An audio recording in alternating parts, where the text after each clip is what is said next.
Hello and welcome to Scarves Around the Funnel on the Whistle. This could have been so different. 3 minutes away from being so different, from being the best thing that any of us have ever experienced, to maybe now one of the worst things that anyone has ever experienced as a football fan and following Heart of Midlothian. Words are hard right now, very hard. We shouldn't even have been in this position. I mean, it's no surprise that VAR was involved today. It had to be, didn't it? We kind of knew that would be the case. The only thing today being that VAR wasn't the issue. It was the issue at Fir Park last Saturday. It was the issue in midweek again at Fir Park. First of all, Kizaridis, and then that ridiculous decision to award Celtic a late penalty.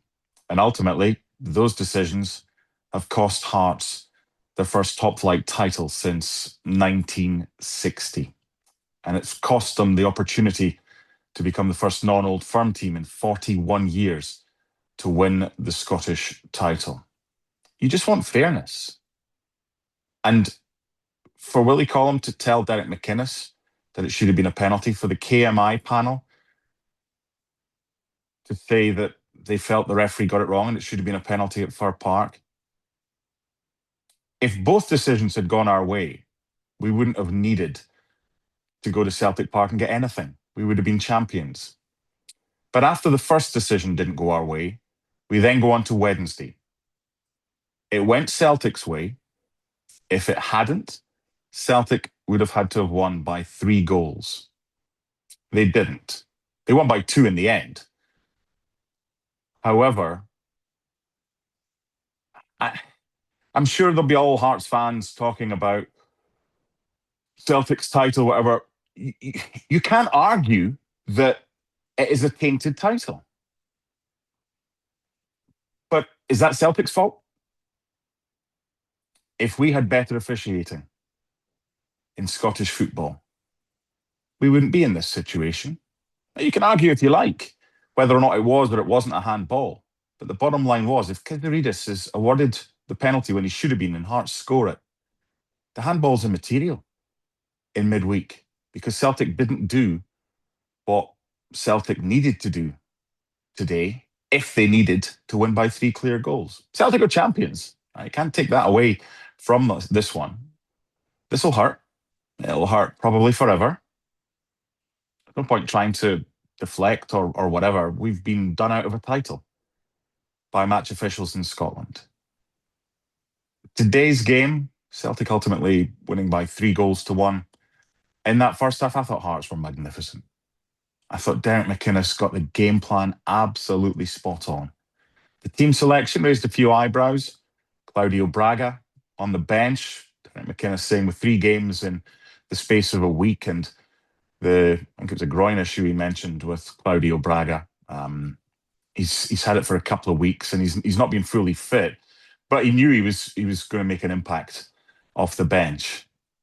Even when the team was announced, there were like 3 options. Was it a back 3, a back 4? What's going to happen? And it became pretty clear what it was eventually.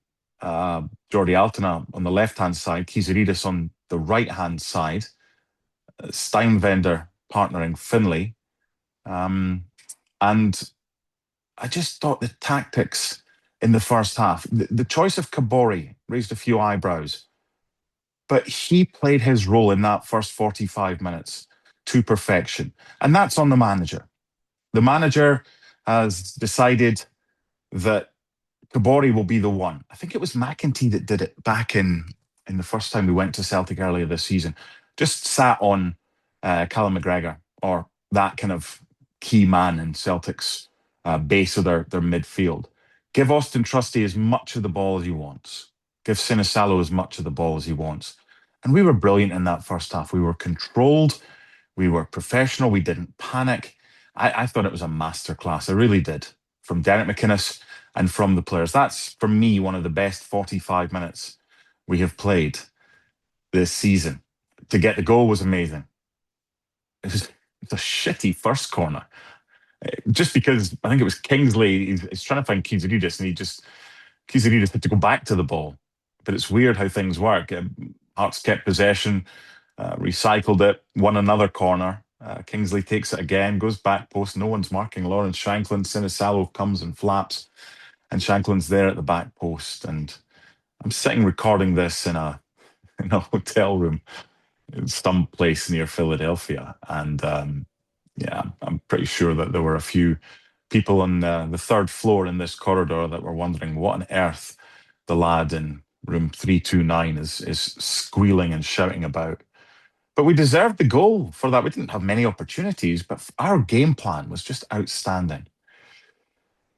And then if only we'd got to half time with a lead, we were unable to do so. I've got no issues today, and I'll explain about the offside and onside um, shortly at the end of the game. It's a penalty. He's actually initially pointed Don Robertson, the referee, for a corner for Celtic. Cross comes in.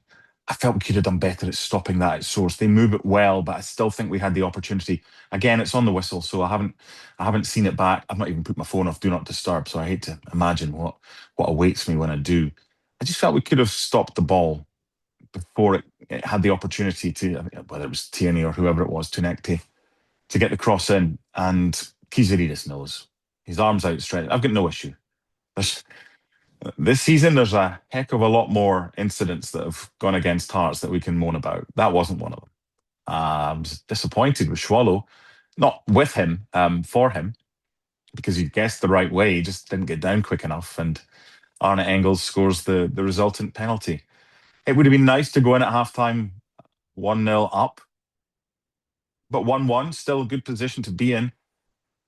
And then the second half, and changes were made. Iheanacho comes on for Celtic at half time. And it's not often you see a sub made by a team literally seconds into the second half. But Hearts made that, and Derek McInnes thought, well, I'm going to bring on Frankie Kent because they've brought on Iheanacho. So it was a reactive sub, no issue with that whatsoever. But it did use up a window. And then Benny gets injured, and that uses up another substitution window. So we've only got one left because we didn't use any at half time. And then we make the change. I'm just looking at when it was, because obviously there's been so much kind of going on. Um, it was a triple change for Hearts, and it had to be. It was our last throw of the dice because we've already used our two windows. So it's our final window. There you go, 68th minute. Forrest for Kizarides, who looked like he was tiring. What a power of work he put in. Last couple of games, he's been back to the Alex Kizarides of earlier in this season, and that's great to see. Harry Milne got 68 minutes. Good on him. Outstanding again. Just didn't have any more left in him. And Kabori, whether it was cramp or whatever, he put a brilliant shift in, just chased, and he was replaced by Claudio Braga. So Braga, Chesnikov, and Forrest on in the 67th. They'd brought on James Forrest for Yang just before that. And there were chances, kind of half chances, but nothing really that concerned you too much. And you're waiting for the onslaught. And it was actually a change they made in the 73rd minute. They brought on Sirachi for Tierney. They didn't play him as a left back. They played him as a left winger to try and put pressure on Hearts. And it worked. It got into more space. At the same time, they took off Austin Trusty. And Hearts' game plan was outstanding. Just allow him as much time of the ball as you like. And once he went off, there wasn't that kind of, right, what we're going to do now, because we still had, I think it was Braga that went on Callum McGregor, and McGregor had zero influence in the game. So from that point, that worked. But when they then bring on Osmond, the striker, who'd been out injured for months for Trusty, then it becomes a bit of an onslaught. Cammy Devlin goes into the book. Iheanacho hits the post. We're kind of holding on, but their efforts are being created from outside the box. They had a 1-2, then there was one that was tipped over by Schwallow. We've been there before at Celtic Park, and we've held on. But then they score, 87th minute. And there's a still, it's an official VAR still, none of this AI nonsense that we saw in midweek. It was shown during the coverage, and it was a little bit confusing because the still clearly shows Dyson Maeda is ahead of Stephen Kingsley. I think it was. Apologies if that's wrong.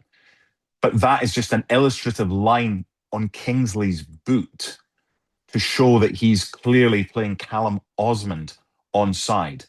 Dyson Maeda might be in an offside position there, but he's not interfering with play at that stage. If he touches the ball or makes more of a play on the ball, he becomes active, but he's inactive at that stage. And Osmond's onside. When I saw the replay, I knew it was going to be given.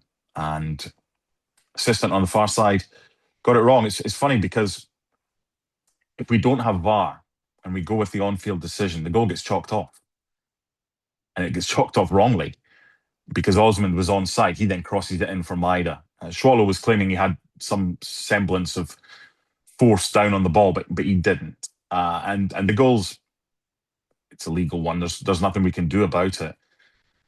But it's like in 65, we lose the title on goal average, when if it had been goal difference, we would have won the title. In 86, we lose the title on goal difference, whereas if it had been goal average, we would have won the title.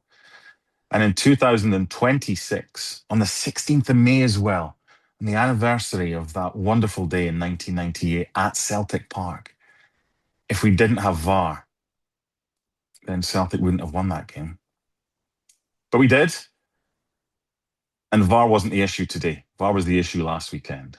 Well, not necessarily VAR, it was the referee last weekend. VAR was the issue in midweek. And then Swallow comes forward and this is hard. He comes forward near the end and it's just, there's no one there. It's cleared. I thought our delivery into the box was tough. It wasn't good near the end. We had loads of bodies there. We just didn't have enough quality to find them. Kizaridis had a free kick, just went for power, back post, went over. Stephen Kingsley had a corner, I think was headed out. It's very difficult. We had 7 or 8 minutes of added time. And Swallow comes up for it, and we don't have anybody back. We're chasing a game. We don't need anybody back. You'd rather lose 3-1 than have a go. But it is what it is. It is what it is. It fucking hurts. Oh. But we move on. Tony Bloom said we'd split the Old Firm this season. He was right.